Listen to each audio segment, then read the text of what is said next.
Vida urbana, 16 barras, let's go. Otro día, otro dólar, los discos aquí tocan, la música llora, mi mente ya lo implora. La gente está bien triste por el mendigo del trompas. No eres mi presidente y nunca lo serás. Seguiré yo luchando hasta que ya no pueda más. Hablaré por las familias, las que se quieren quedar, por toda esa gente que no quiere regresar, a donde muchos sufren y quieren escapar. Es cruda realidad la que yo quiero cambiar. Yo no soy violador, yo no soy criminal. Soy un joven mexicano con un gran potencial. Locura es pensar que toda gente es igual, solo por la apariencia y el color que Dios nos da. Sigue la actividad de la gente por las calles, uniéndonos católicos, cristianos, musulmanes. Despiértense latinos, no dejen que los engañen. Gente buena aquí se queda, los racistas que los saquen. Ya saben de qué se trata, de darle esta vez con muchísimas ganas. Si nuestras tierras robadas, esta nación no sería nada. Y si nuestra fuerza laboral, la economía no avanza. Usando el poder que tengo en estas 16 barras, digo, hay vida urbana. Saludos a toda la banda. Hay que mantener nuestras comunidades bien informadas y preparadas. Este también es nuestro país y de aquí no nos sacan. Los latinos somos el alma de América. Latinos unidos contra el odio y el racismo. Aquí seguimos, aquí nos quedamos. Edifica.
Edifica. Vida urbana, 16 barras, let's go. Otro día, otro dólar, los discos aquí tocan, la música llora, mi mente ya lo implora. La gente está bien triste por el mendigo del trompas. No eres mi presidente y nunca lo serás. Seguiré yo luchando hasta que ya no pueda más. Hablaré por las familias, las que se quieren quedar, por toda esa gente que no quiere regresar, a donde muchos sufren y quieren escapar. Es cruda realidad la que yo quiero cambiar. Yo no soy violador, yo no soy criminal. Soy un joven mexicano con un gran potencial. Locura es pensar que toda gente es igual, solo por la apariencia y el color que Dios nos da. Sigue la actividad de la gente por las calles, uniéndonos católicos, cristianos, musulmanes. Despiértense latinos, no dejen que los engañen. Gente buena aquí se queda, los racistas que los saquen. Ya saben de qué se trata, de darle esta vez con muchísimas ganas. Si nuestras tierras robadas, esta nación no sería nada. Y si nuestra fuerza laboral, la economía no avanza. Usando el poder que tengo en estas 16 barras, digo, hay vida urbana. Saludos a toda la banda. Hay que mantener nuestras comunidades bien informadas y preparadas. Este también es nuestro país y de aquí no nos sacan. Los latinos somos el alma de América. Latinos unidos contra el odio y el racismo. Aquí seguimos, aquí nos quedamos. Edifica.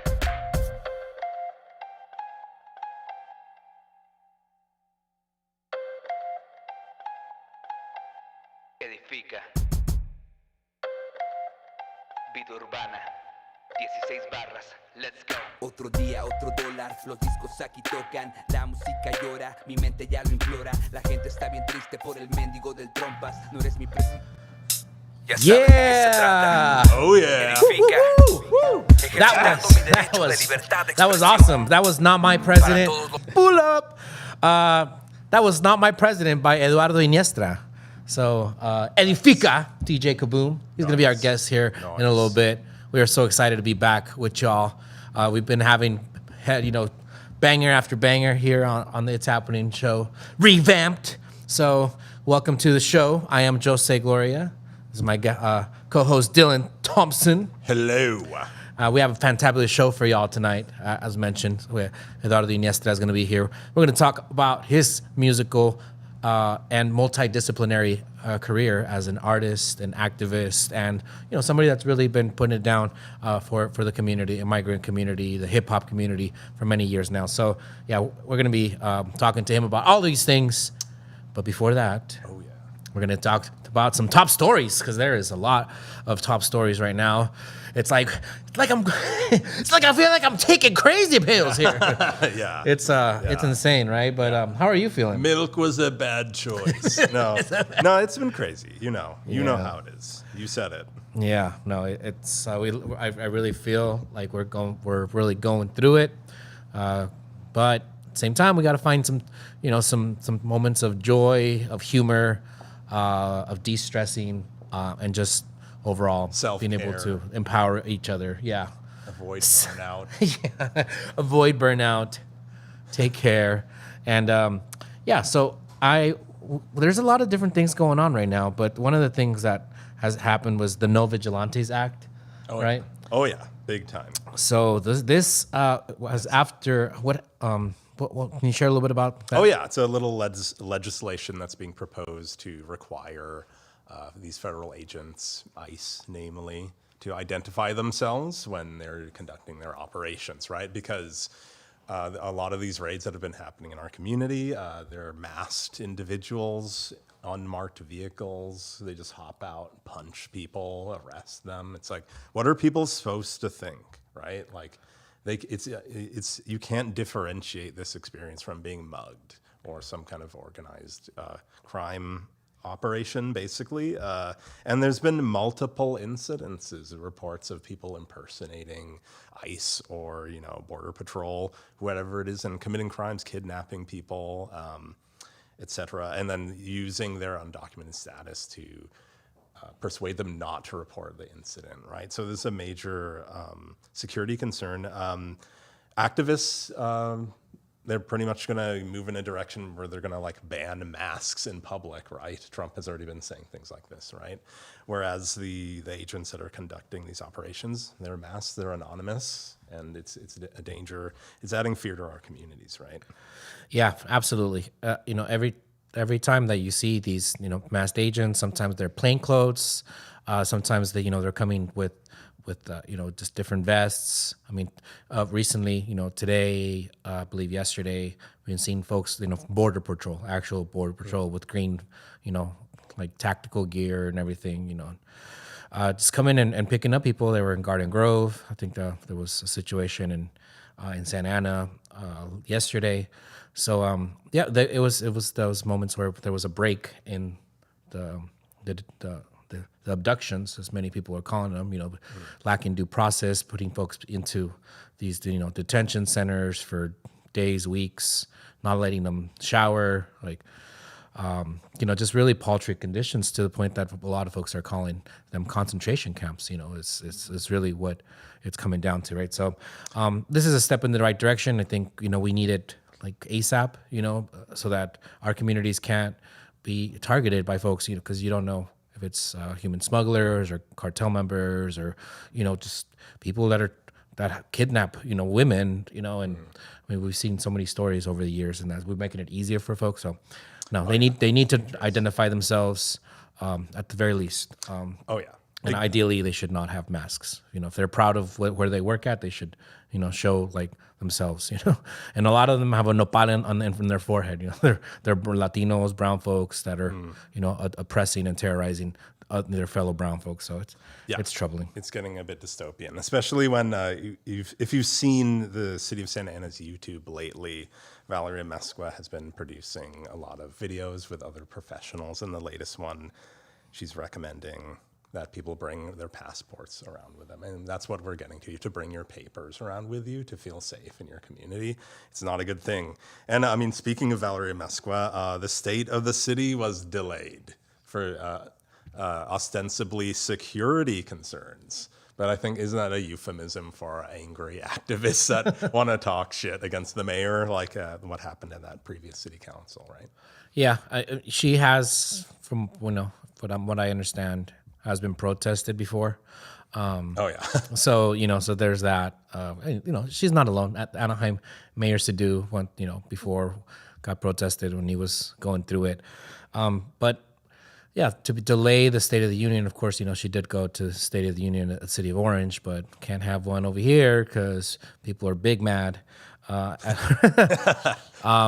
who needs a State of the Union when you could just use the bully pulpit of the city of Santa Ana's a media page to continue to have videos where it's just you talking about these things, which it's good. This should have happened from the get-go. It's very much seems like it's this whole PR campaign, as you mentioned. Oh yeah, definitely. And it's kind of like I want to fault her, but it's like, well, this is kind of what people are asking for. It's like, you're sending the wrong message with your negative comments, and she's starting to turn that around. So it's kind of like you kind of have to give her credit for that. So good job, I guess.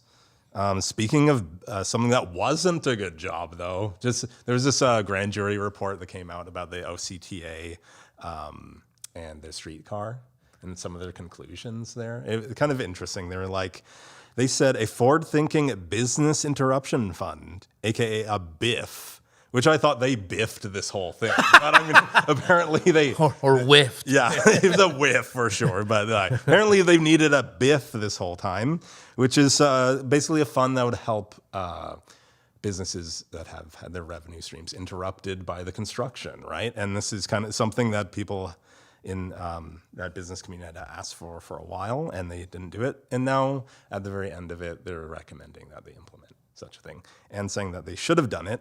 And just one other interesting note, only Nova Academy Early College High School had the financial ability to pursue, or actually went about pursuing a lawsuit against OCTA for these kinds of interruptions. And I think there's some settlement reached. There's something happened there, but basically no one else organized to pursue the legal route. So it kind of tells, I don't know, it makes you think they don't do a good job in communities where they think they can get away with it, and they were only sued once during this thing. And it's I think that's somewhat telling about their lack of responsiveness to the community for these kinds of requests for relief. Yeah, I mean, it was a huge boondoggle. This is Pulido's pet project. Of course, he really wanted that to modernize the transportation. Hey, I think it's a good idea, but just the process and the implementation of it has just hit obstacle after obstacle, and it's become more expensive than it was initially planned to. Of course, just the closing down of businesses, but a lot of folks felt that this was going to be a way of displacing the downtown businesses, right. Type of gentrification of the business sector. And it in fact has, you go down the 4th Street and closed business after closed business. And now, of course, with everything happening with the rates and stuff, it's even going to be even more, right? So that downtown cannot get any sort of relief, man. I feel really bad for a lot of folks. So in as much as we can, of course, economy's tight for everybody. We should patronize and support the local businesses there. Otherwise, we're going to have a whole new Calle Cuatro. That's going to be devoid of the working class brown immigrant communities that made it the vibrant scene that it was for so many years. Yeah, and I feel can be and should be. So let's do that. That's interesting though, because they pointed out in this the grand jury report that a place in Los Angeles, they enacted a BIF successfully, and it provided relief for the businesses. So you have to wonder, like you brought up the gentrification, that seemed to kind of go hand in hand with that. and so it's unfortunate there. Yeah. Well, they just hurry up and get it over. Can we at least ride? Yeah, I just want to ride it. I want to go to Harbor and 17th, Yeah. where it ends up. So. Yeah, it's like, okay, what are we doing here? All right, well, let's go explore, guys. Yeah. Okay, so much to talk about, but so the birthright citizenship ruling is a thing that happened recently with the Supreme Court telling the federal courts to stay in their lane, right? Rules that district courts have no power to issue universal injunctions. So they didn't rule particularly on whether or not it was constitutional to deny, birthright citizenship. Right. They said that the president has a lot of authority through executive orders to basically implement some of these orders, and one judge in one part of the country cannot single-handedly create a nationwide injunction to stop executive orders, which is bad in the immediate sense, is that he can and will pass all sorts of potentially unconstitutional policies and memorandums and so sort of legislation, and it's going to take the courts a while to take it up these cases. Of course, they still can, and it's makes it have to be a class action lawsuit, right? Is how it's done. Yeah, there's some conditions, or maybe they'd reserve the right, but not the lower district courts. They'd be like, maybe we can, depending on the situation, depending if it's class action. So they're kind of reserving the power for the Supreme Court, it seems like. But like you pointed out, it takes a while for it to go through that whole process. So in the meantime, basically, you have to be a plaintiff or be a part of a class action to receive the injunctive relief. You can't just be across the board. At least not as according to the district courts. So yeah, but shouldn't we see? We don't really have a decision on the heart of the issue, though. That's still up in the air, and I guess we're gonna presumably be seeing more of this. Yeah. Well, these activist judges, which many of them were actually, appointed by Republicans and Trump himself, but some of these folks still have a sense of what is, the rule of law in this country, and that doesn't mean whatever Trump, and his MAGA base, spits out and puts out as a pipe dream for what they want this country to look like. More and more authoritarianism and fascism is what it is turning out to be, but.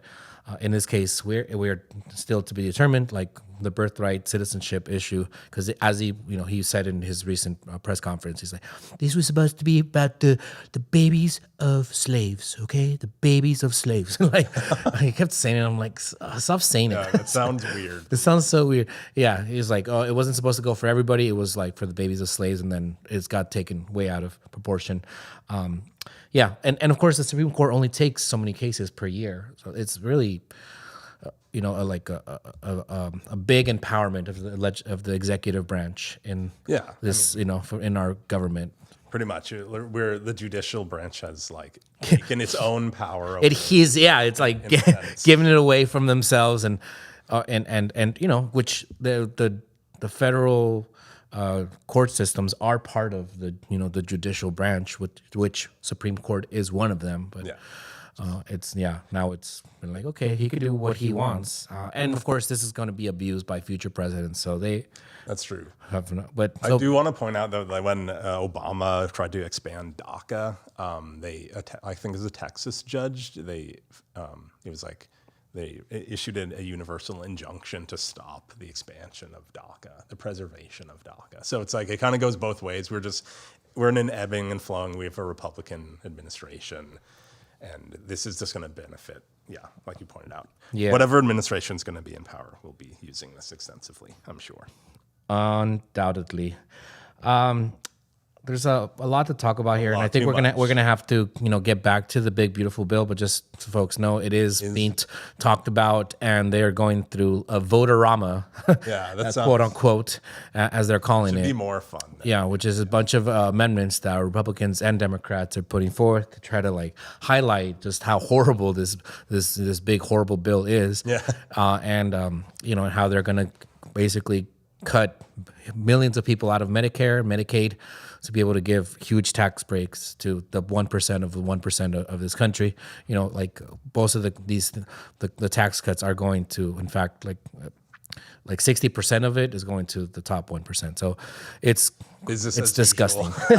Yeah. I mean, it's kind of accelerated business as usual. But It's crazy when Elon Musk, has now, come out and vowed to primary anybody that votes for this bill. So it just kind of shows you how and he only doesn't like it because it doesn't go far enough to cut more people, off of their Medicaid and healthcare and such. So it's a crazy world, but it's all but certain that this is going to pass in some capacity. There's some things that the parliamentary was able to do that limited the scope of it. In order for it to pass with a simple majority and not the 60, like a majority that a filibuster could stop. They can just, along party lines could do it. They can only give up 3 votes. Some of them senators have said that they are not on board fully, but if you stand against this bill right now, MAGA world is going to come after you. And the one that has come out, Tillis, has already said that he's not going to vote for it, but he's also not going to run for re-election. So, it's like, oh yeah, this is their mic drop kind of like, situation. My career's over. Yeah, I was like, I know this is political suicide in this MAGA cult moment that the Republican Party finds itself in. But it's absolutely horrible. Not to mention the money that ICE is going to get is going to be like tenfold of what it has right now. So that means tenfold of the terror and the detention centers and all of the things that are currently happening. If we think things are bad right now, if this bill passes, they're going to get billions. Things could get really, really bad. And of course, we just saw recently that one of the top 5 priorities for this administration is to take away citizenship from naturalized citizens as well for certain cases. So, it's a scary time, man. But and so speaking of all the things that are going on, something positive that it has come about is the amount of community building that has taken shape. The Voice of OC, wrote an article recently about how ICE raids have spurred aid networks in Orange County. So you're talking about different organizations that are, not waiting around for local politicians to help curb the impact of ICE raids, and they themselves are going out and, giving street vendors, food vendors, car wash workers, Home Depot day laborers, all these folks, know their rights cards. Sometimes they're buying them out. All the fruit and stuff. We're seeing kids taking care of their parents, like food stands and such. So you're seeing a lot of different things. Of course.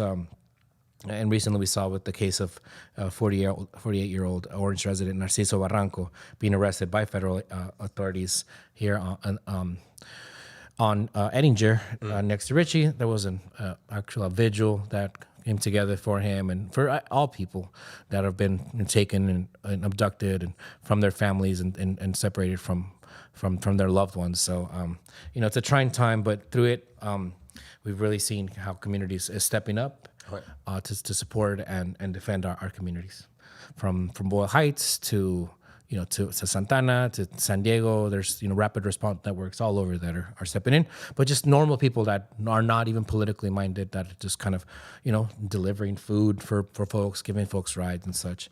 So it's a real, it's in the darkest of times, the stars shine the brightest, as the saying goes. And so I want to bring on to to this here show one of the folks that I think is a shining light, for a lot of us. So I want to bring on to the show Eduardo Edifica Iniestra. Woo! Yo. Welcome What's to the going show. on, people? Yes, sir. So Eduardo Iniestra is a multidisciplinary artist and uses the alias Edifica, which means to build. It also means to infuse feelings of kindness and virtue onto others. So in Edifica, you use your microphone to tell your story as an undocumented Mexican-American working hard, like much of the gente out there, represents that through your music and through your lyrics. Right, so I've known you, brother, for a long time. That's right. When It's Happening open mics. It's happening open mics, man. That's where it all started. Yeah. I don't know how exactly we met first, but I know that, you've been a staple in my life in so many ways. And since the day I met you, I knew you were like a real one that came with a lot of passion, a lot of heart, and a lot of determination, to speak your truth and, Right. and stand up for, for people like you, right? Right.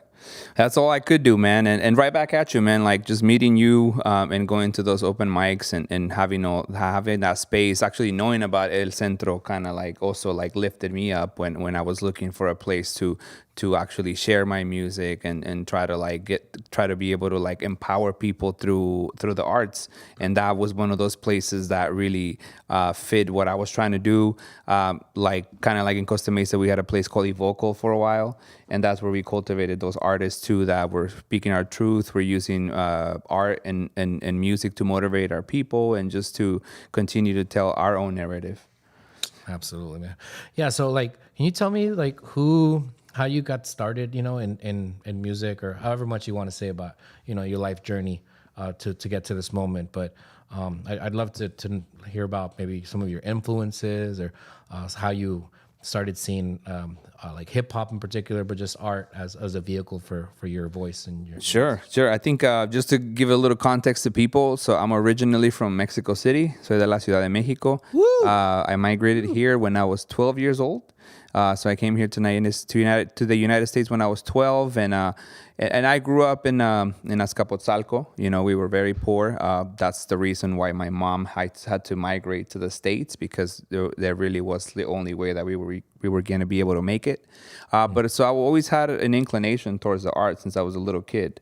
But in Mexico, there was very little ways that I could do what I wanted to do because there wasn't enough funds to be able to go to programs or do certain things. So mostly just, drawing on your sketchbook, like listening to music. But luckily, when I migrated to the States, I started hanging out with people that were kind of doing this and doing that, and I gravitated towards those friends right off the bat. So my friend Uriah Finley was one of those guys who I met in high school, and he was an artist. We all met in the art class. We had an AP, an advanced placement art in Estancia. Only advanced class I ever had. Yeah. Back in those days. There you go. Always kind of focused on the art, and two different folks completely, man. He was in his Marilyn Manson like goth stage where he was wearing trench coats and stuff, and I was in the basketball, as you know, so I was in the basketball team, and I kind of like talked to him, and he was listening to some music, and he was listening to some Aphex Twin, and I was like, oh, that's really cool, I really enjoy that. And our friendship began from there, and I just started meeting more people like that. So when it comes to music, that was the thing that kind of like started throwing me to like, okay, like DJing is a possibility. DJing is like an easier way to like express the music you wanna play, the kind of environment you wanna create with your selection. If you want people to have a good time, you start picking music that makes them have a good time. If you want to have people more empowered, then you start switching to other stuff. Like this is the stuff that you listen to, and I just kind of went there, and I never really wanted to rap per se, but making beats was kind of like a natural progression from DJing. It was also a way to express myself, to create something from scratch. So I had another great friend of mine who was producing stuff in high school already, and I started making beats, and this is the time that reggaeton was kind of like taking over. And then so I saw that there was like there was off balance of the music that was being input into the community. So I felt like reggaeton, was very festive, and it spoke a different narrative that didn't really reflect what I was feeling. I didn't really want to, be grateful to women. I didn't want to disrespect them. I always knew the balance of like having a good time and like kind of going over. So I felt like there was a lot of that, and so then I started picking up the pen and writing my own story and my own way to communicate to my community, letting people know there's another option. And I never look back. It's always been like I produce my own music, I work with other producers, but mostly when I rap about my story, about my overcoming obstacles as an undocumented person, about my narrative for my family, for my friends, for my community, and it's been going ever since the same way, just continuing to do that. Wow. Yeah, that's awesome. And like on that journey, like how did you like integrate like community or like your local community into the activism almost? Like, did that turn into that direction? Or I think everything kind of like lined its way for me to have an opportunity to actually work at an after school program. So like I said, I gravitated to the arts through like actually painting as well, and photography and DJing and stuff. And at that time, and I do have, I'm glad I have the space because I have to thank Trevor Murphy. So Trevor Murphy was a person that was in charge of an after school program called Save Our Youth in Costa Mesa called Soy Center, which I was a part of when I was a kid. But again, I was more like into the arts and the music, and they didn't really have that for me, but it was still our hangout spot. Like, you come hang out there. It was a safe place. It had a gym and everything, and it was the spot. Everybody hung. Yeah, it was exactly that. Yeah. But he came at a time, when they had gotten, and he was basically the new director, and he asked, I donated my services to do a party for them, a little DJ party, and right away he noticed how the kids gravitated to that. I was playing, DJing and stuff, and they'd be around me watching everything, and he was the first one that said like, hey, I kind of see what you're doing here. What else do you do? So we started chopping it up, and I told him that I did art and all this other stuff too, and he said like, I want to start a program here, an after school program that has arts, music, and dance. And I dabble into like, I'm like a 4-element soldier when it comes to hip hop, so I do all the elements. So I do a little bit of breaking as well, and so I gladly said yes. I dove into something that I knew would be great because I was going to provide the same opportunities that I wanted to have as a kid. So to be able to do that, it took a little bit of time to, get the money and be able to like get all the classes right and everything. But we started an after school program where we literally like, I had guitar teachers come in, piano teachers come in. I had a band of teenagers. I had an ensemble band, and I used to teach DJing and breaking and painting and doing all that stuff. So it definitely like following my heart when it comes to art and music put me in a position where I could help my community, particularly the youth in my community. And through that, there was an evolution of like, we're already doing this stuff. What else can we do? And so we started doing like hikes with the community, and then it became like, our target demographic was teenagers, but then I saw the connection where I was like, I never really went with my mom to any hikes. My mom is always working, single parent, super hard worker. So she was busy with other things. So I couldn't do things with her. So then I started saying, look, I think some of your parents might want to go on hikes, So then we started collaborating with the parents and saying, hey, we're going to meet once a month. We're going to be doing these hikes, and just kind of like keeping it all together as a family to be able to like strengthen the youth and build up their self-esteem.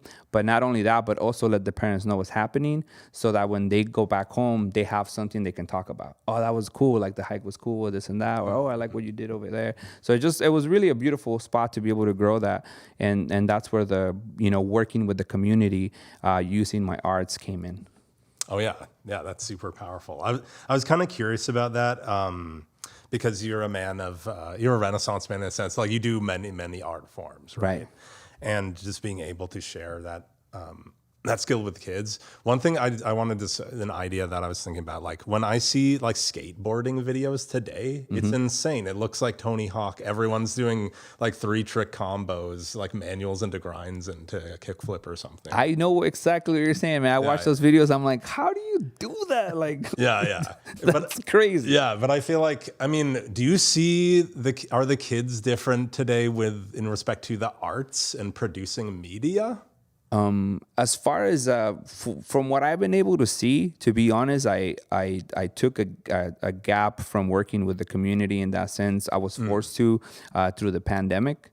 There were already kind of things shifting in my life where I had been working at the youth center for like 14, 15 years. And I felt like I kind of had reached a plateau there, and like I was, getting married, and I needed to find something more. So the pandemic kind of pushed things a little bit further because I was ready. I had already registered to go back to school, and I was just going to basically cut my hours short and say, hey, can I just work a few days because I'm working on this? So the pandemic really like shifted everything as far as like being creative and how the kids respond and hang out and stuff. Oh, yeah, Because we were, we were big on like, we did summer camps where we were showing kids how to surf. Like kids that never even picked up a surfboard, we got never on thought the about it as a thing. We took them sailing every year, like something that they never could do because it was, monetarily impossible for them to be able to afford sailing classes. So we went from this really active, being able to work with the youth and take them out and do different activities like basketball and things like that. And then the pandemic completely shifted everything. Oh, yeah. So I only have the perspective of like the high schoolers going to OCC and college, Sure. as far as like what they're into. But I definitely see a shift. I think like, especially with technology nowadays, like a lot of things are readily accessible online and you can create a lot of things from not necessarily from scratch. So you can get a lot of aid because of like, all these virtual things that are happening.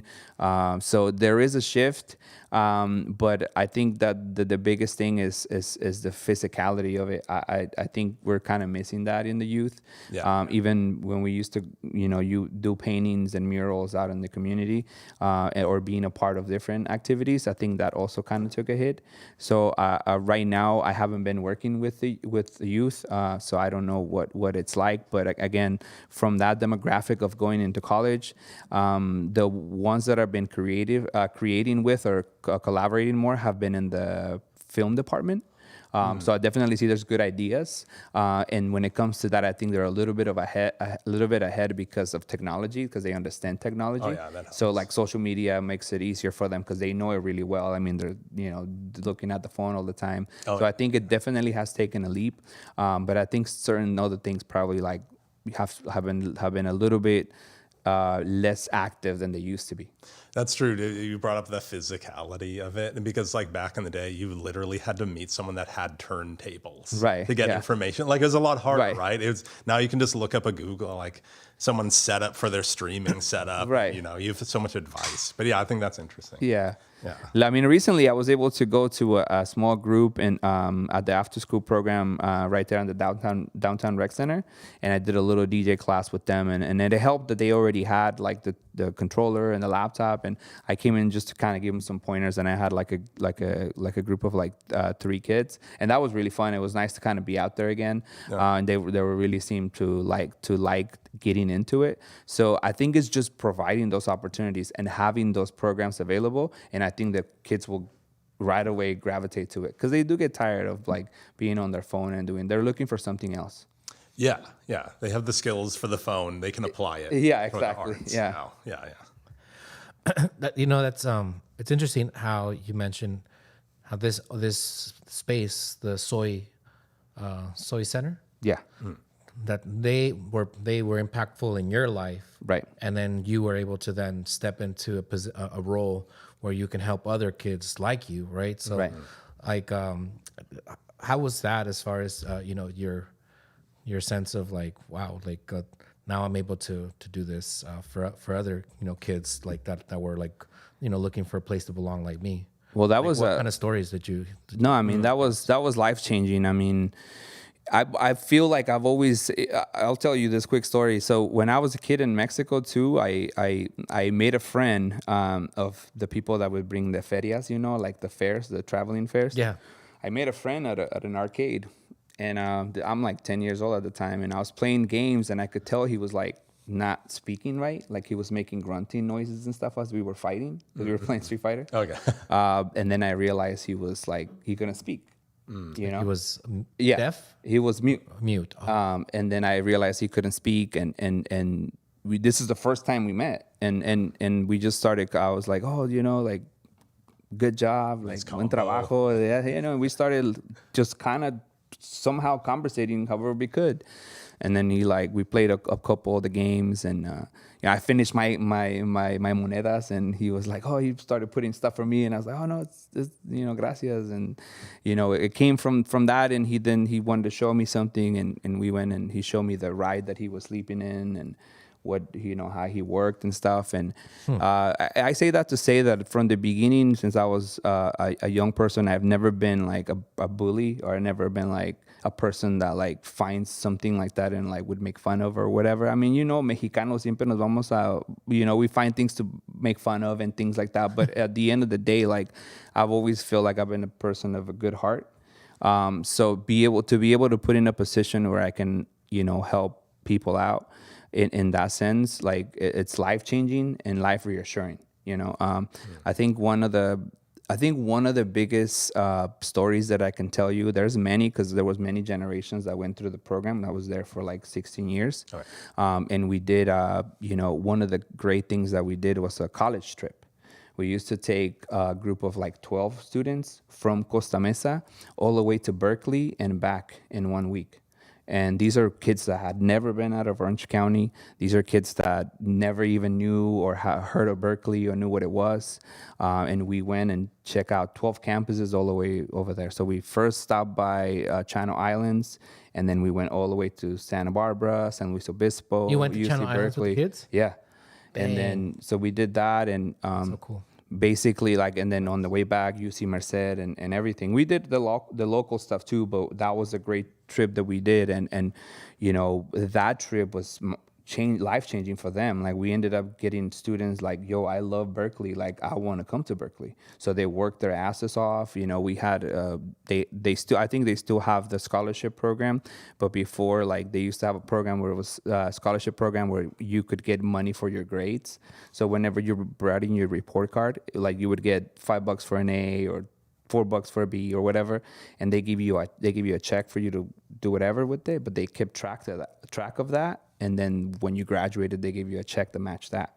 So a lot of these kids end up doing really well with that, then applying and actually getting into Berkeley, like, and then going into places like that. So that was a really rewarding experience for me to, like, you know, and at that time I hadn't even like, you know, completed my college degree or anything, but just to be able to like drive them over there, have a great experience with them, have them to meet the people on campus. And then of course, after the first trip that we did, we started now the students that were there in their first place, and now they're the ones giving us the tour now. So it's like, hey, you know, this is what I went to. I had a lot of hard time the first semester. I was crying. I was missing home a lot. But now, like, things are different. So that's definitely another one that really changed my mind. But there's been so many stories, man. Like, we also used to take a group of girls to Mount Whitney, which is like the highest peak of Continental U.S. And we used to do a trip that was a hiking trip for like 3 days. Like straight up backpacking, like, you know, and camping on the way. Yeah, camping on the way. And so one of them is, you know, taking girls that are like super awesome, super full of energy, maybe not necessarily like physically active in that sense, but just to go through that process and go and hike and camp and go through like eating the food and all that stuff, and just having that experience for them to like be able to reach the summit, like that did wonders for them too. So so many stories, man. I was really blessed to be able to work that. I think we had a point where we had such a great staff, including Evis, including Carla, Lucia, Sylvia, myself, Mike, who was in charge of the weight room. We had a point where it was like a beautiful, beautiful time in Costa Mesa. You know, everything shifted at one point, but it really was a beautiful place to like hang out and get to do all these things that otherwise you wouldn't have a chance to. Man, yeah, that's so great, and just kind of highlights the need for spaces like that for youth, you know, to come together, for, you know, for the community to come and support them in various ways, right? From you know, just physical exercise or hobbies, or, you know, like taking them to a college experience and stuff, like things that our community, working class community, you know, just struggling. Many of our parents, undocumented, et cetera, you know, like don't have the money or, you know, the vision, you know, to just like see like, man, you could do this, you can go and be these things. And so yeah, I think I had different places that served that role for me in my life, and I felt like El Centro, you know, going back to you know, to that. You know, it was like La Escuelita, sort of, where a lot of different people that cared about the community came together and felt like Yeah.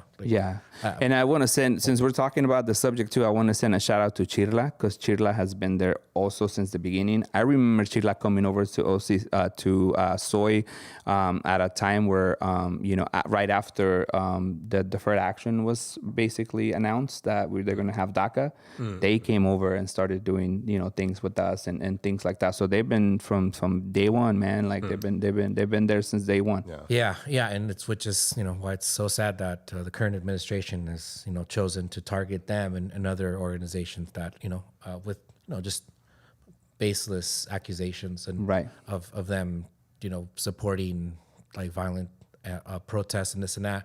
It's just an example of how they're going out of their way to try to attack organizations that have been like a real lifeline and support system for many organizations here locally. We have actually a connection because Socrates, right? Yeah. Socrates, was he involved in Soy? He towards my end of my stay at Soy, he started coming over to volunteer, and so he volunteered a couple classes for me. Super friend of the show. Socrates is awesome, bro. Like I love that guy. Shout out to Socrates. He came through and he took a group of students, volunteered, did some stuff, and and shout out to Alan too. Alan ended up actually working at Soy doing the music program after I left for a bit. So shout out to him too. Hell yeah. I love Alan. Alan's a little genius. So. Yeah, man, that's the man. He does it all. Yes. The big hair, big smile. Love Alan. That's the man. Yeah, man. So I know we wanted to hear one of your songs that you just you came out with. I know there's one that talks about you being an undocumented scholar, right? So many people feel a certain way, and as somebody that was formerly undocumented, like I know like what it feels like, and I can't empathize now, but fully or understand fully, and nobody can unless you're in that shoes. But the fear, the feeling like that you don't belong, or they want you to not belong. But I saw that the video, and I was impacted. So because you look so proud and more than anything, what impact is that you in your hip hop and your music, you rap in Spanish, right? Mostly, right? Right. Yeah. So can you tell us a little bit about this song before we cut to it? Yeah, definitely. I mean, this is a song that it's called Nuestro Calvario. It's basically kind of like the walk that we've been walking, to be able to get to where we are. It's a road full of like obstacles that we overcome time and time again. And obviously we're living in times that we've never lived before. So I just felt like it was a good way for me to tell my story, to continue to empower the people. I actually decided to release this right as like the first raids started happening, but it was actually part of the album that I told you that I'm working on. So it was actually written a little bit before that, but it was just a way for me to I chose to do it in my basically my graduation attire. Because I had just graduated from OCC with a film and TV associates. And I just decided to do this song to kind of like uplift people a little bit, give them a little bit of power, give them a sense of pride, because I want to remind people that I'm a DACA recipient, so I've been working hard for everything that I've been gaining, all the success that I've achieved, all the goals that I've accomplished. I've been working hard for those, and I wanted to remind people of that false narrative that we are just here to mooch off of whatever and just grab and take. I wanted to do this as a story to say like this is actually one of the stories that is true. I'm a student, and just like me, there's so many that just graduated that are working towards their goal. So I just kind of want to remind people of a true narrative of a non-documented person that's trying to succeed. Hey, all right. There you go. Edgar, are we ready? All right. So that's gonna be a little song by Edifica. And we'll be right back on It's Happening. Woo! Let's go. Ya saben de qué se trata. Edifica. Ejercitando mi derecho de libertad de expresión. Para todos los soñadores como yo. Indocumentado por años. Pero eso nunca me ha parado. seguir adelante. Let's go.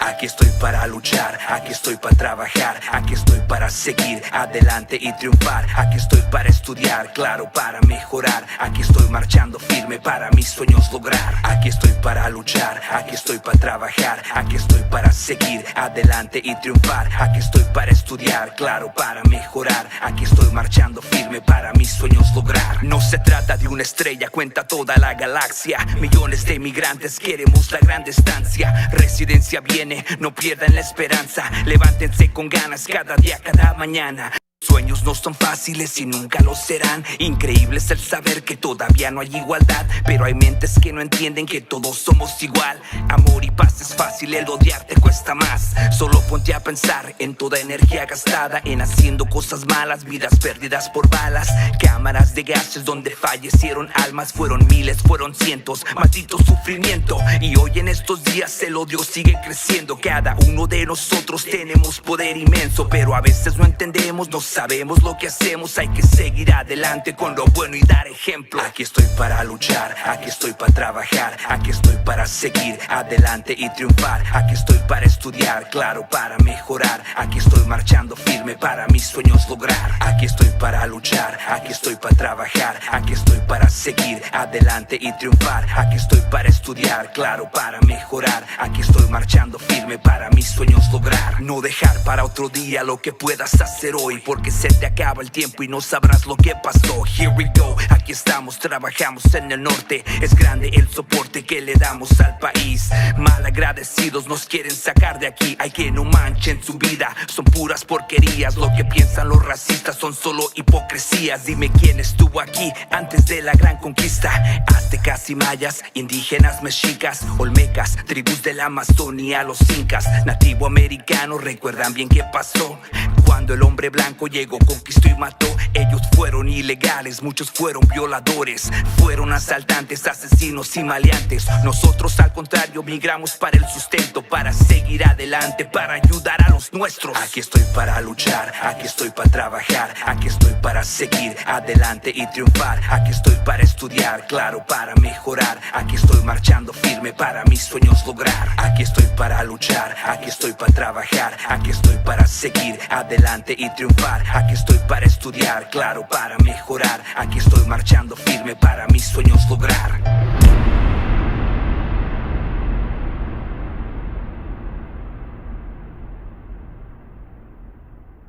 Con riesgos he viajado, mis sueños continuando, pero he pasado malos ratos, no voy a negarlo.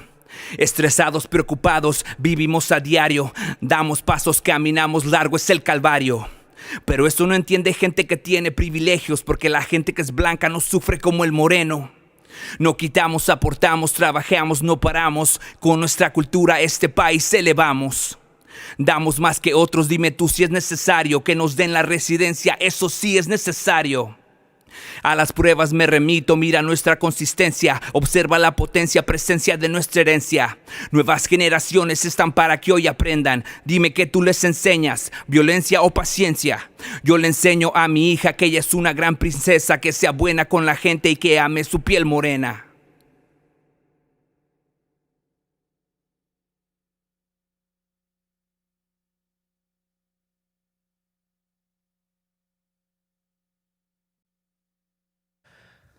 Yeah, that was Nuestro Calvario, written by Eduardo Iniestra, Edifica.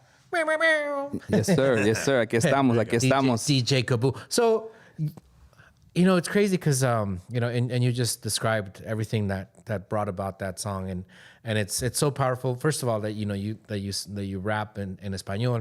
Mm-hmm. When there's not a lot of folks that I feel rap in Espanol around here, so like even that is like it's like it feels like a part of the resistance, even you know, is the that challenge. political? Right.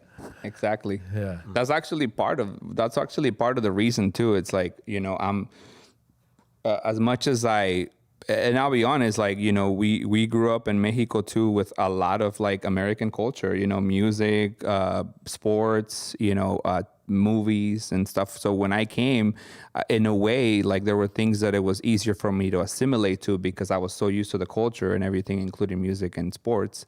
But so for me to do it in Spanish, it's just a choice. Like I want to be connected to my roots. I mean, I don't speak any dialects because I never learned a dialect. I didn't grow up in a place where they spoke dialect. But if I did, I'd probably be rapping in a dialect, you know, in a native language, which I would love to do. But my native language was Espanol. So when I rap, it feels natural, but it's also a way for me to say, like, you know, I'm proud of who I am and where I come from. Mm-hmm. You call yourself a multidisciplinary artist, you know, because I guess I see you as a DJ, but also as an artist. But I feel like I first knew you as an artist, so that's my first, like, as a hip hop artist, you know, a rapper. Right. But you, like, kind of, you don't want to be attached to just one certain, like, discipline, right? Like you were mentioning earlier, there's you can produce, you can, you know, you got the 4 elements, you know, that's, you know, this you know, the spray, like tagging and all that kind of stuff, break dancing. And I also remember you connected to the brothers that would do hip hop and dance on Saint City. Saint City. Yep, shout out to Saint City. Yeah, That's my fam right there. Yeah. And Bataholics too. I'm part of Bataholics crew. So yeah, you're part of a lot of crews. Are you? yeah, Calafia Zulus. Shout out to my Zulus too. That's my right. Calafia Yeah, Zulus. part of Zulu Nation. Well, Calafia Zulus is not part of. Hey, okay. Yeah. I'm so- sorry. Yeah, watch out. Yeah. I know. No. Yeah, I don't want to step on any toes. No, it's all good though. But same, you know, with them too is, you know, they're from Long Beach, Costa Mesa, different places, and we believe in community work, but we do it through, like, the means of, like, you know, our hip hop culture. So we, you know, we come together as, you know, brothers and sisters, and we just represent our town and try to do the best we can in our communities. Yeah. So Yeah. you, like, part of being a hip hop artist, of course, like there's so many aspects of it, like you Right. just mentioned, but also just you've expanded your horizons, right? Your ability. So now I've seen you're producing, like, even like podcasts like this, and other types of videos. So is there no stopping you? Is there any discipline What's next? Yeah, what's next? I mean, I just always felt like I've always been very creative. Like, I really have. Like, I was never really good in school from the get-go. And I was actually I had a moment the other day where I was like, you know, I was looking at my, because I have my paper all my paperwork when I came out of 6th grade in Mexico, cuando salí de la primaria. So when I graduated, and I was looking at my grades in the back, and, you know, like, oh, he's missing class and hard to focus and all that, and, you know. But then I go down and I see, like, who signs, like, my sister, who was probably like 17 or 18 at the time, like, in charge of me, you know. So then I'm like, I just kind of took a moment. I was like, man, like, this is all the trauma, like, all the things of, like, not being able to have, like, our mother with us because she had to migrate for us to be able to survive, you know? So, like, I kind of had an epiphany there, and, you know, looking back from that to now being able to, like, be the first one of my siblings and my parents to, like, graduate from college. And it was really, like, it really kind of synced in on how special that was. But it kind of also reminded me, like, I really have always been focused on art. Like, I remember particularly, like, when I was, like, younger, that I used to see these commercials in Mexico about, like, Frida Kahlo art show, and they used to freak the fuck out of me. But they used to intrigue me so bad. Like, I was like, I really want to go to that. But we had no means to go, no transportation, like, you know. So I've always been inclined to that. Something about the arts has always drawn to me.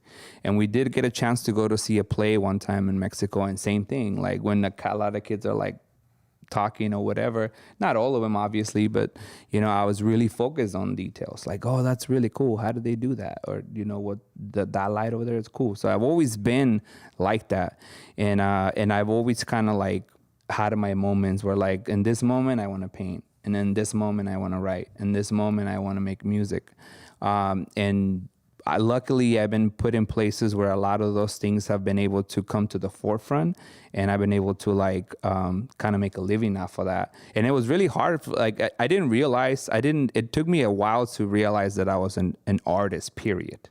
you know, and that's where the question comes in. Like it's not that I didn't want to be focused on being a rapper or a DJ or a producer. I just felt like there's so much more to what I am. And now I decided to study film and TV because same thing, when I was left alone as a kid, I used to like dive into the music videos, like completely, like I was like, wow, that's a complete other world. Like it just takes me somewhere else.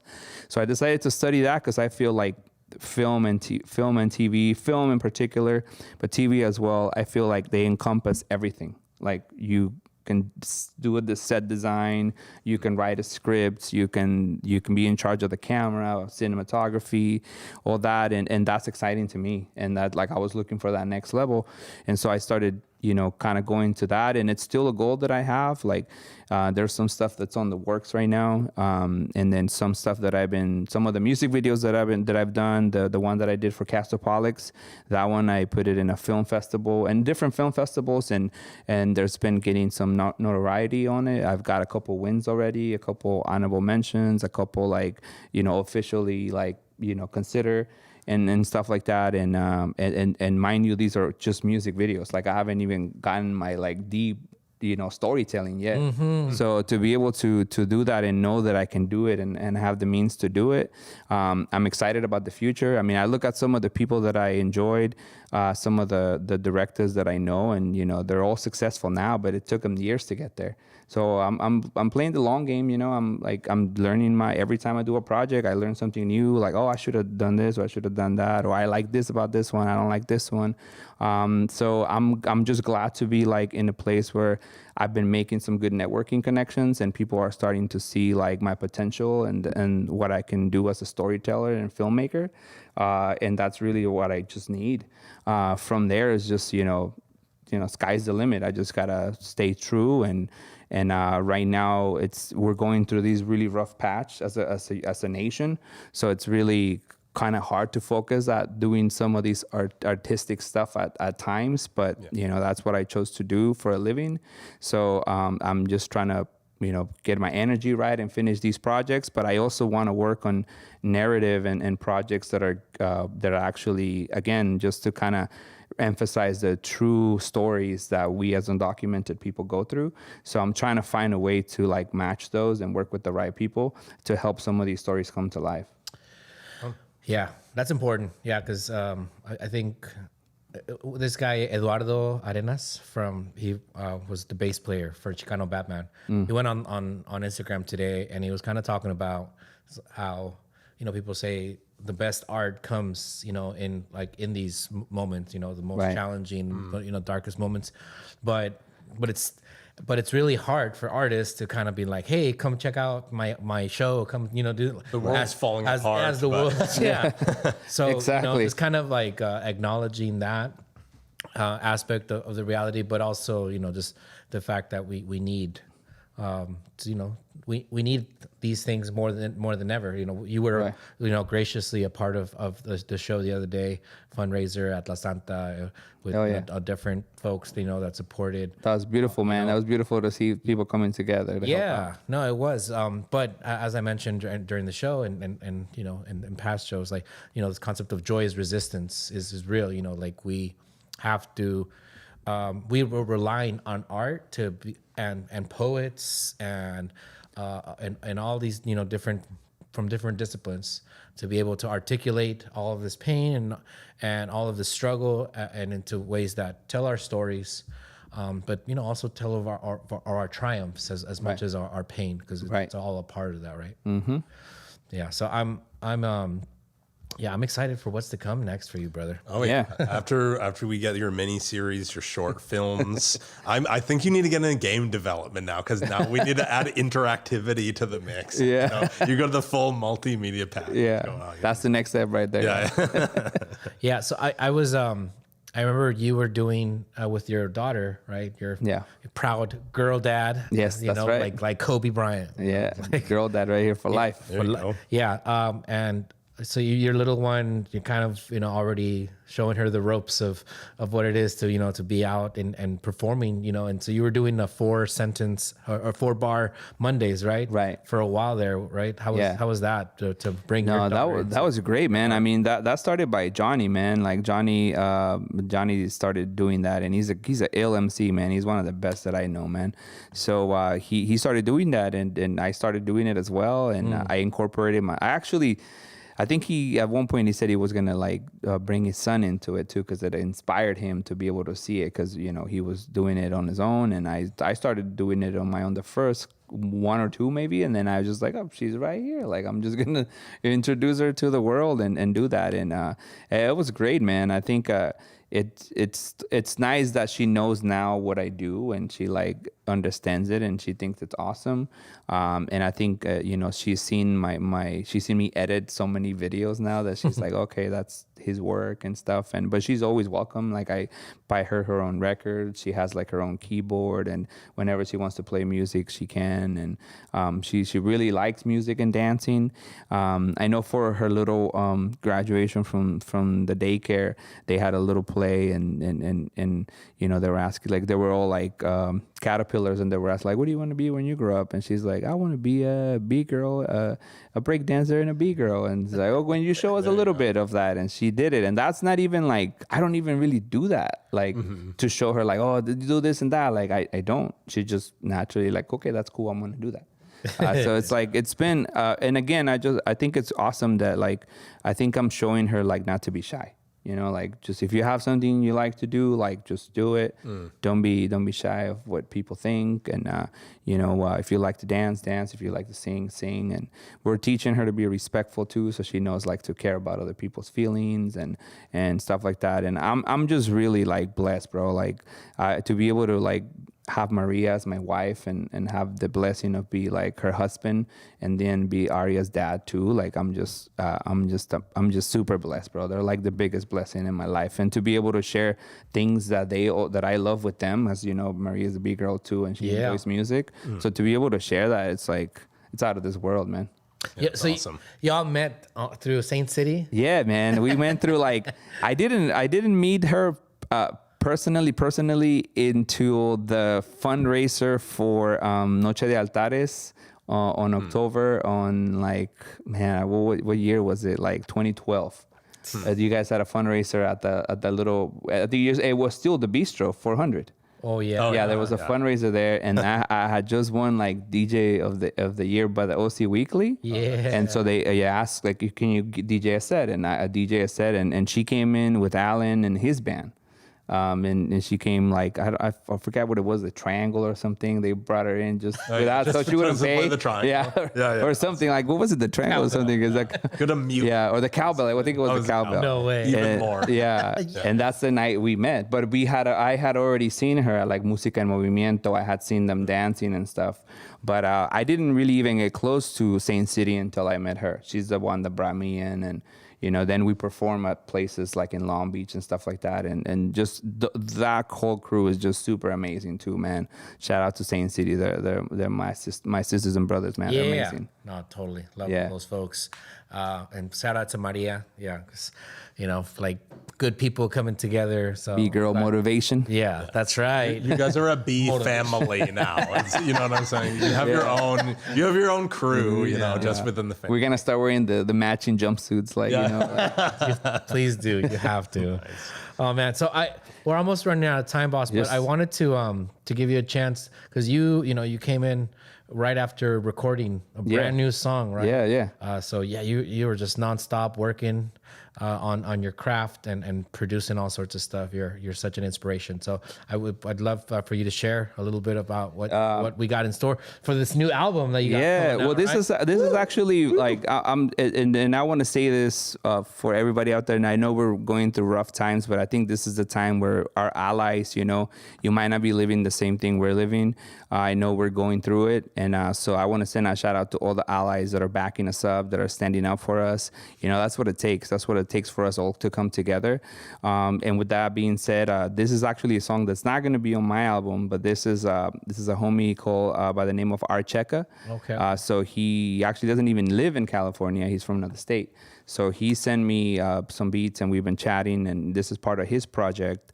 And so you won't be able to hear the beats, but at least I'll share the verse so that you can see where I stand. And I started writing this verse when he sent me the beat, and I started writing it halfway before all the crazy ICE raids started happening. So I was in a little bit of a different mindset when it happened. And this is what I'm saying, like finding people like him that are like supportive of what I do is crucial. Cause I told him like, bro, like I wrote half of it, but the other half is going to be different. Cause I'm feeling something else now. And he was like, man, green light. Just do what you do. Like, that's what I wanted you to do it, and do your thing. Like, I think he speaks a little bit of Spanish, but yeah, he's like, just do your thing. Like, do it in Spanish, do your thing. So I'll share this with you guys. You won't be able to hear his beat, but you when the album is done, we'll share it and everything. So, yeah. Nice. All right, this is how it goes. So, necesito regresar donde todo comenzó. Cuando el muchacho ese sonido escuchó, los ritmos los sintió, el pescuezo lo movió, profundo bien adentro de su alma y corazón, encontró su razón, así empezó la función, comienza narrativa, la pluma fácil voló, ven aquí mi amor, así fácil me flechó. Poetas de la calle, palabras llenas de amor, natural con el flow, así es como lo hago yo, atrapado en el sistema pero libre en mi canción, triunfando en cada meta, no importa lo que suceda, abriendo más caminos, marcando bien mis huellas, brillando por mi raza y claro que por ellas la luna y las estrellas no se iguala su belleza, sus ojos bien reflejan la madre naturaleza, energía que se encuentra con un balance en la tierra, espíritu divino, es algo así astral, es algo celestial, la aurora boreal, claro que eso es real, lo entiendes al caminar, el hombre en el espejo sabe reflexionar, sabe cómo levantarse y tratar de mejorar, seguimos con el rap que sí tiene integridad, creciendo ya llegar, renacimiento aquí está, la evolución de esto es refrescar mentalidad, de llenarte de energía y poderte motivar, que brille bien tu luz y que nadie te opaque, sigue con tu mensaje, con ese puño al aire, siente toda emoción, del amor hasta el coraje, de la rabia que sentimos por lo que pasa en las calles, el grito de justicia de toda inmigrante madre, que vayan bien la migra a chingar a su madre, esos perros cobardes que no enseñan ni su rostro, cegados por el odio de un líder criminal, en una tierra robada el humano no es ilegal, americano es libre y nunca lo será hasta que se acabe el odio y que no regrese más, injusticias que pasamos por nuestro color de piel, que pasó con hacer bien sin mirar a quién, unidos más que nunca con mi gente aquí estamos, luchamos por los nuestros y todo lo que logramos, con el sudor de la frente y ampollas en las manos, esfuerzo a estudiar y empeño que damos diario, ánimo mi gente que ha sido afectada por todos esos secuestros disfrazados de redadas, odio en sus acciones, ya están pintando su karma. Esto no se queda así, esto no se queda así. La verdad es que nos tienen miedo, por eso están haciendo lo que están haciendo. No se les olvide que la unión hace la fuerza. Edifica, Archeca. Woo! Yeah. Yes, sir. Huh. Nice. Thank you for having me. Sir. Oh, yeah. Yeah. No, that was awesome, man. And you got to hear it with the beat too. Oh, Yeah. man. Yeah. It's a sneak preview. Okay. Yeah, this to give you a little context. So he produced all these beats with an actual. He produces, like, he digs for samples. So he produced this one of a record that actually was made for people to make their own soundtracks. So it's like, there's a lot of samples in there that he found, and so it's gonna have a little bit of a throwback feel, which is the whole point he wants to do. It's like a renaissance of it's a renaissance of the golden era of hip hop, where the balance wasn't broken yet, where a lot of the things you saw an MC pick something up and he was gonna talk some real stuff. You know what I mean? So it's a callback to that. Damn. Yeah. A more political time for hip hop. Yeah. Exactly. Yeah, more MCs had a backbone, Roots. Yeah. That was the roots of it. Dylan only understood "Ice chinga tu madre." He was, No, he was I like, got "Woo, that woo." I was like, yeah, all right. I know that None one. of my Spanish. I'm like, okay. I've heard that. I'm with that. Yeah. Here's one. Before we have to say goodbye to you, good sir. But I wanted to ask you, because it's an important question. With AI kind of coming and full steam ahead, in our society now. You know, it's been an issue that we've talked about on the show for, you know, like almost at the beginning, 10 years almost going. But AI is really starting to be a part of creativity and what people are using it, you know, to be able to help them fine tune some of these things, you know, like I guess you could say that auto tune was the beginning of a little bit of that, of the, you know, artificial intelligence improving, like, you know, the raw art and making it better. But now it's kind of taken on this whole new life where people are writing whole songs from Tupac, Right. from Drake, you know, and others, because they have all their music out in, you know, the internet. You know, the AI machines take it and then they repurpose it and then they come out with this stuff. So what are your thoughts on that, man? Are something that you're worried about, or you know, what is the hip hop community or you know, just the artist community think about AI, or you in particular? I mean, I personally think of like, I mean, I heard in situations like the DOC, you know, where his vocal cords were like, you know, injured and he couldn't rap the same way he rapped before. Like in a situation like that, I think it's totally like, yeah, let's teach this application how to rap like the DOC with his cadence, and he's gonna write his own lyrics, and then the AI is going to rap like him, and then he's going to be like, okay, this sounds a little off, I wouldn't say it like that. I think in extreme examples like that, or special examples like that, I think it's totally viable. And I think for certain things, for your workflow too, I mean I'm thinking editing, like it kind of does help to be like, hey, do this for me, and then it does it, and then you can come back and like, okay, I'll fix this, I don't like that and this. But there are certain things like the music aspect, like people being able to, and then maybe this is just me like being like, oh fuck, like I spent all this time trying to like learn how to make beats for you to just come and tell an AI like, oh, I want this vibe, and like, you know, taking just all our made it to jobs. me. So that sense, there is a little bit of resentment like in my end, because it's like, well, you know, then anybody is going to be able to do it. But I've always felt like anything that's like made with a machine and specific like synthesizers that are created by the machine, they have a machine sound. Like they sound the same almost. Like, oh, you made this with this, and then, you know, like another person made it, and they're like, oh, you made this with this, huh? And like, yeah, like how do you know? Well, I can tell the way it sounds. Like it sounds like it was made by an AI or like a specific machine that's just gonna reproduce the same sounds, regurgitate the same sounds. So I think in a sense, like this is where some of us as artists that are like good at what we do, like maybe we go back to basics and start using analog sounds and bring them into like a digital and into the digital age where you're like, wow, like that sounds different. How'd you get that? You know, and I think like, you know, until the AI can actually do that. Yeah. But I don't know, man. I think you got to find a balance. Like if you have a project, and I'll say this, like if you have a project and you're a creative person and you're like, man, I really want this project to come alive, and you're like a one person team and you're like, I need this kind of song, and so you wrote that song and you wrote the story, and you are the one that's creating it. You are the mind behind the operation. I think that's okay. I think that's fair game. But when you're like trying to cut corners and you don't really know what you're doing, but you're just kind of relying on the machine to do it for you, I think that's where we go wrong, you know. But I think you'll be able to tell. I think you'll be able to tell those two differences when somebody's like, oh, I'm a creative person and I want to get this done, and this is what I see, this is my story, and you'll see that will come through the screen. Like this was created with love and care.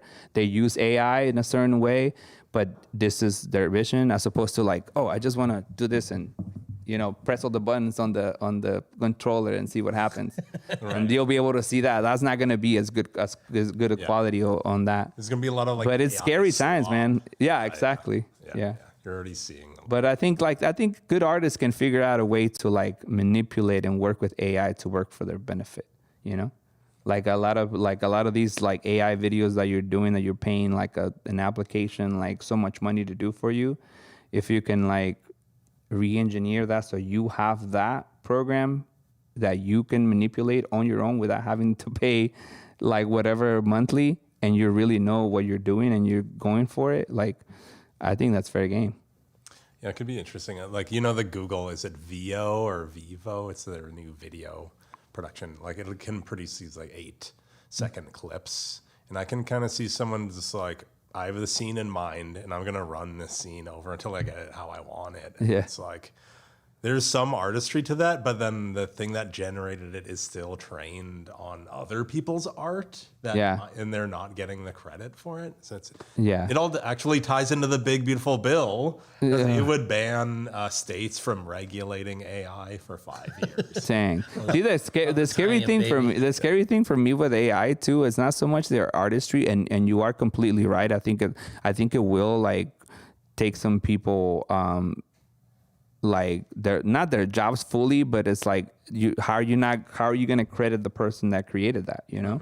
But it's the content that you find that is like created by AI that like some of our parents and like other generations thinking like, oh, this is real, you know? And then like, so all this fake news that is being created with AI, that's scary stuff. Like it's so good now. Like obviously they got over the finger thing. Yeah. So like even now there's 5 fingers on each hand. But it's like that stuff is kind of scary because then like it creates like fear and misinformation about like, you know, oh, did you see this? And like this, and you have to tell them, oh, this isn't real. Like I know there's ads on YouTube where like the guy is talking and he completely says a word like differently. I'm like, oh, that's not even a real dude.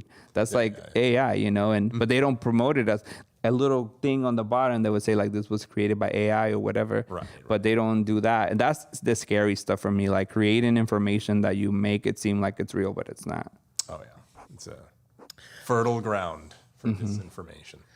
Yeah, and I really worry about stuff getting out of hand. And so there is kind of like a return to basics thing that I think you just mentioned that could be part of us kind of, you know, just breaking it down and stepping away from the machines, you know, and just making our own art and not uploading it to, you know, to the internet for it to be like, you know, scavenged by these AI machines, you know, and replicating these stuff. So and maybe go hiking, because a few of your stories related to like going to physical places and experiencing something. Oh, that's like, awesome. The AI can't do that. Yeah. Until they get Android bodies, then we're in trouble. You see that AI generated image of these alligators with ice hats on it. Oh my gosh! And so, and it was literally from the White House, you know, posted this, course, you know, and somebody put it's like this is so fitting that AI is like the aesthetic for fascism. Because it's fake, it's not real, and like you see it has no soul. It's cold. This is when I encourage like people like, you know, take your kids to a theater, like go watch a live performance, like that's part of the getting back to basics thing. Like you know, I think I'm doing a lot of things with Aria that like I couldn't afford, or I didn't have the monetary you know, means to be able to do it. And because I, you know, growing up as a single parent home, like my mom couldn't do a lot of these things for me, and I grew up without my dad. So a lot of the things that I did, I mean, I've already taken Arya to see like a bunch of plays. She enjoys herself, like taking her to all these experiences where she can like use hands-on to like do a painting and doing things like that. You know, I think that's when like we kind of have to, as humanity, we have to push for that, to be able to have that human interaction, that touch, you know, that sensory, like be able to like see things, be able to see like actors doing a play, singers singing, bands playing. I think like we have to kind of continue to push back to that. So I think there will be a big renaissance of like artists still doing their thing, painters doing their thing, and actually us being able to go and physically like see those things and be able to like engage and be able to like experience those things. AI is not going to be able to do that for IRL. Yeah, basically.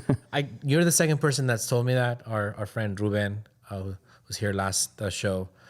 He was also letting me know, like, I think that there's going to be a pushback to like live performing, like theater and this and that. I mean, and I told him, I was like, well, you know, like that would make sense since theater was one of like the oldest types of art form that was, widely consumed lot of- by, since First TV. beginning of time. Yeah. Yeah. And there's something to be said for that. I mean, that's pretty amazing. I'm one of the projects that I'm trying to get off the ground with a longer narrative is a short film about a story when like I almost drowned in Veracruz when I was a kid, but I'm gonna do it in a way where like I was inspired by original like first films, like silent films, where like instead of using AI or a green screen, like everything is gonna be created as a set. So it's going to be like lots of physical involvement from people creating the set and actually changing the set as we are filming it.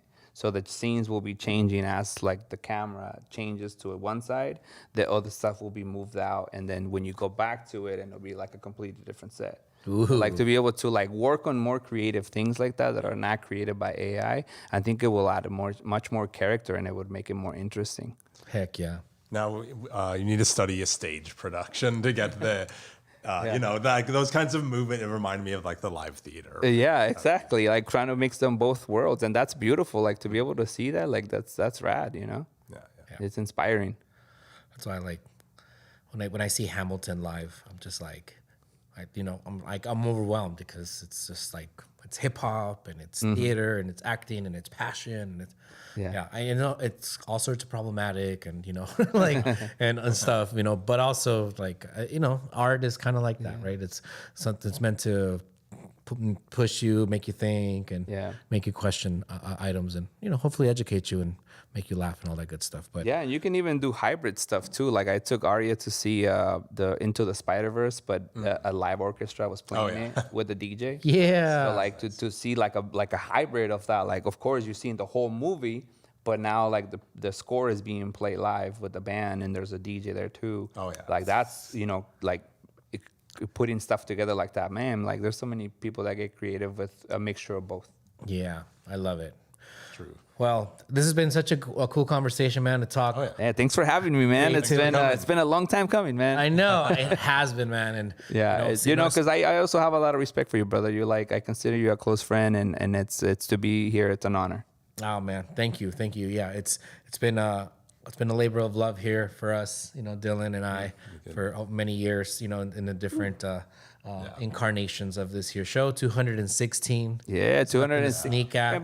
Sneeze at. Are you guys doing anything for the 300? Oh boy, if we get there, if we survive, if the world isn't 300, man. if there isn't a nuclear holocaust in between, then We might have to do the 250. like, welcome to the It's happening. It's happening show. Yeah, we'll do the reunion. Production's laughing in the back. Yeah. Oh, Machiatica. Okay, 250 sounds good. Let's No, yeah, exactly. do something Yeah, for the let's 250. I think we'll make it choose there. a different milestone. Let's do a live one with like bands playing. Oh yeah, That would be amazing. Yeah. You can come perform. Yeah, I'm down. Cool. Do a Ya set. dijiste. Yeah. Brother's Count me an in. awesome DJ. He DJ'd my wedding and all sorts of events here in the community and the county and the stuff. So definitely hire DJ Kaboom for your next party y fiesta. He does it all. MCs your things and has a grand old time for everybody. And his wedding was amazing. One of the few weddings, if not the only wedding, that I've been able to have people like actually mosh pit for a little bit. I'm like, They if were you- down. If you can't mosh for my wedding, you're no friend of mine. Yeah. You don't even know me. Yeah, no. That was Skank. Yeah, exactly. It was a beautiful time, bro. Like your wedding was beautiful. Yeah, shout out to my beautiful wife.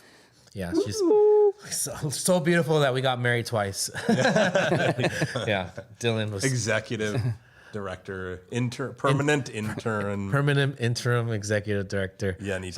Yeah, always my rock. So yeah, thank you so much for everybody that tuned in. Again, Eduardo Iniestra, Edifica. Check out all his new album that will be coming out in due time, and then all the different collaborations that he's doing. But of course, check out his past work because he's been out here for a minute.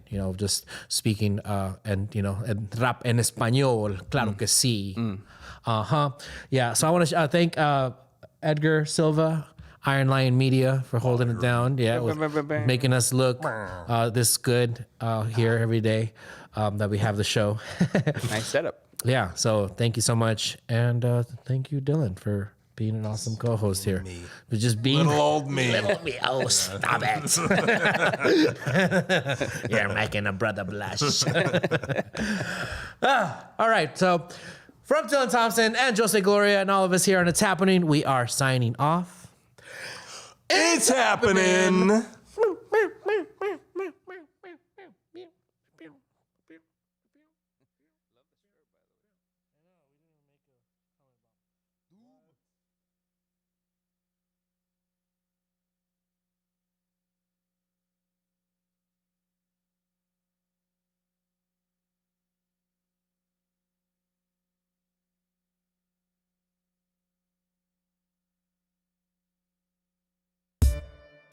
Ya saben de qué se trata. Edifica, ejercitando mi derecho de libertad de expresión. Para todos los soñadores como yo, indocumentado por años, pero eso nunca me ha parado. Hay que seguir adelante. Let's go. Aquí estoy para luchar, aquí estoy para trabajar, aquí estoy para seguir adelante y triunfar. Aquí estoy para estudiar, claro, para mejorar. Aquí estoy marchando firme para mis sueños lograr. Aquí estoy para luchar, aquí estoy para trabajar, aquí estoy para seguir adelante y triunfar. Aquí estoy para estudiar, claro, para mejorar. Aquí estoy marchando firme para mis sueños lograr. No se trata de una estrella, cuenta toda la galaxia. Millones de migrantes queremos la gran distancia. Residencia viene, no pierdan la esperanza. Levántense con ganas cada día, cada mañana. Los sueños no son fáciles y nunca lo serán. Increíble es el saber que todavía no hay igualdad, pero hay mentes que no entienden que todos somos igual. Amor y paz es fácil, el odiarte cuesta más. Solo ponte a pensar en toda energía gastada en haciendo cosas malas, vidas perdidas por balas, cámaras de gases donde fallecieron almas. Fueron miles, fueron cientos, maldito sufrimiento. Y hoy en estos días el odio sigue creciendo. Cada uno de nosotros tenemos poder inmenso, pero a veces no entendemos, no sabemos lo que hacemos. Hay que seguir adelante con lo bueno y dar ejemplo. Aquí estoy para luchar, aquí estoy para trabajar, aquí estoy para seguir adelante y triunfar. Aquí estoy para estudiar, claro, para mejorar. Aquí estoy marchando firme para mis sueños lograr. Aquí estoy para luchar, aquí estoy para trabajar, aquí estoy para seguir adelante y triunfar. Aquí estoy para estudiar, claro, para mejorar. Aquí estoy marchando firme para mis sueños lograr. No dejar para otro día lo que puedas hacer hoy, porque se te acaba el tiempo y no sabrás lo que pasó. Here we go, aquí estamos, trabajamos en el norte. Es grande el soporte que le damos al país.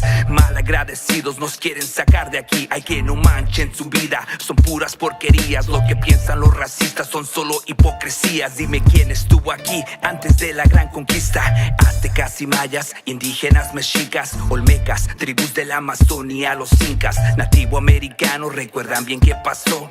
Cuando el hombre blanco llegó, conquistó y mató. Ellos fueron ilegales, muchos fueron violadores, fueron asaltantes, asesinos y maleantes. Nosotros al contrario migramos para el sustento, para seguir adelante, para ayudar a los nuestros. Aquí estoy para luchar, aquí estoy para trabajar, aquí estoy para seguir adelante y triunfar. Aquí estoy para estudiar, claro, para mejorar. Aquí estoy marchando firme para mis sueños lograr. Aquí estoy para luchar, aquí estoy para trabajar, aquí estoy para seguir adelante y triunfar. Aquí estoy para estudiar, claro, para mejorar. Aquí estoy marchando firme para mis sueños lograr.